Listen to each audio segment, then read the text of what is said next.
Relationships between people is always going to be a value exchange. There's no such thing, unless you're being used like a fool, of you having all the value and the people next to you having no value to add to your lives. Even the friends you talk to, they make you laugh, so they give you value, right?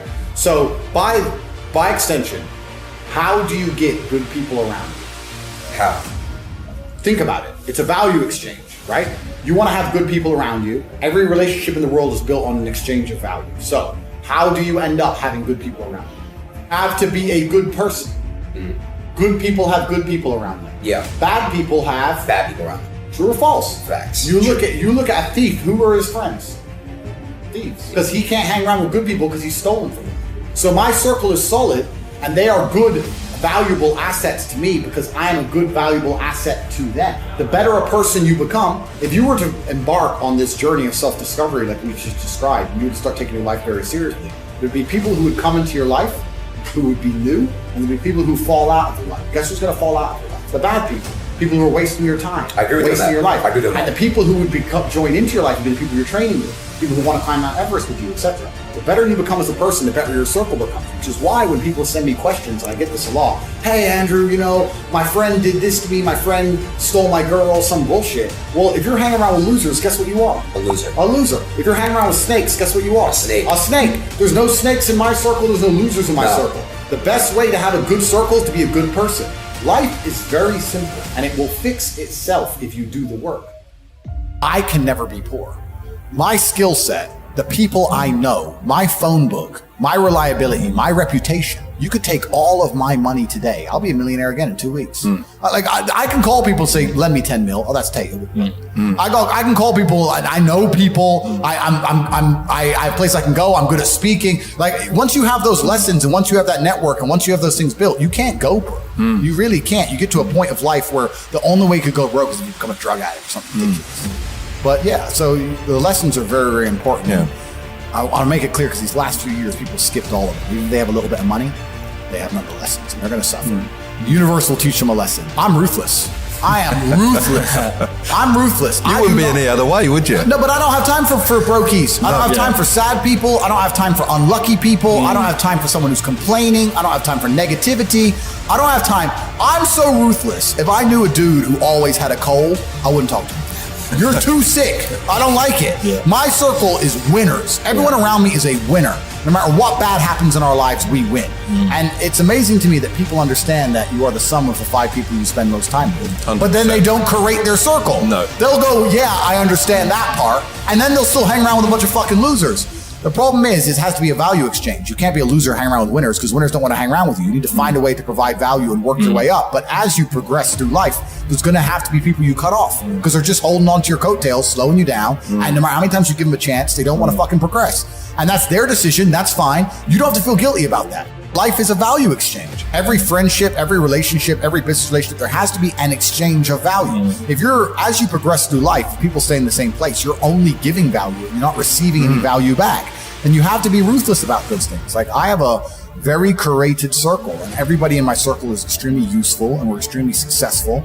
And it's a very motivating thing.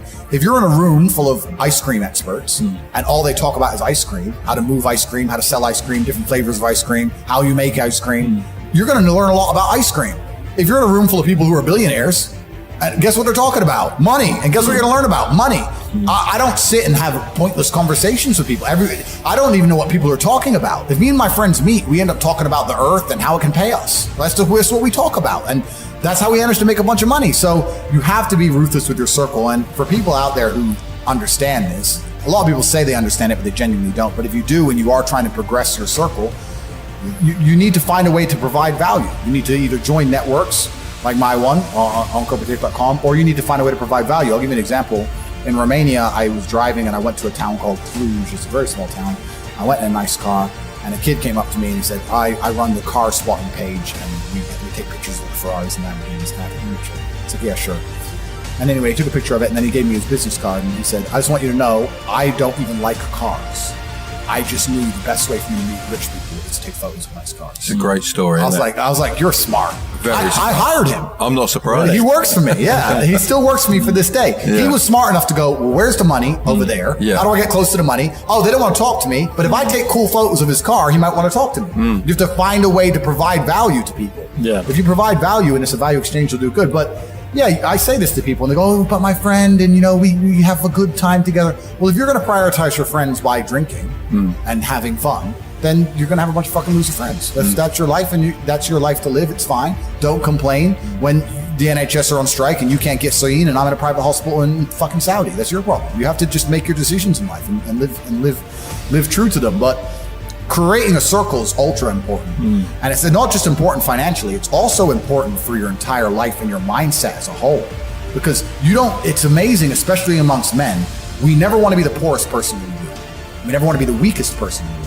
You never want to be, so if you're with a group of killers, you have now this massive expectation. It's almost like societal pressure and a positive force. If I go to my friends, I can't be the weakling. If everyone does X amount of push-ups, I have to do them. You might get dropped out. Yes, well, you don't want That's not happening. You don't want to feel that way, No. right? You can get, just like peer pressure can be a negative, peer pressure can be a massive positive and it can accelerate you towards the moon. You can get an upward spiral. So my team, it's not just about how we make money. It's also an entire mindset. I don't want to be the only scared one in the group. If me and my 6 closest friends are walking down the street and a couple guys came up to us with machetes, I know they wouldn't be afraid.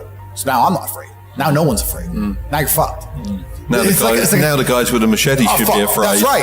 It's like an army. It's like a gang, right? You have to have that mentality. So it's not just even about money. It's about your entire life you create. If you're a person, if you're a man and you're out here and you go, you know what? Who do I want to be? I want to be strong and rich and brave and respected. Then I need friends who are strong and rich and brave and respected. That's what you need to do. If you're going to say, oh, I want to be these things, but I hang around with this guy because we play FIFA together, then you can stay a fucking loser. And that is your decision. Stay a loser. I have no sympathy for losers. I want to make this another thing clear that ends up on TikTok and cries her eyes out. I don't give a solitary fuck if you want to stay at the bottom of the societal totem pole.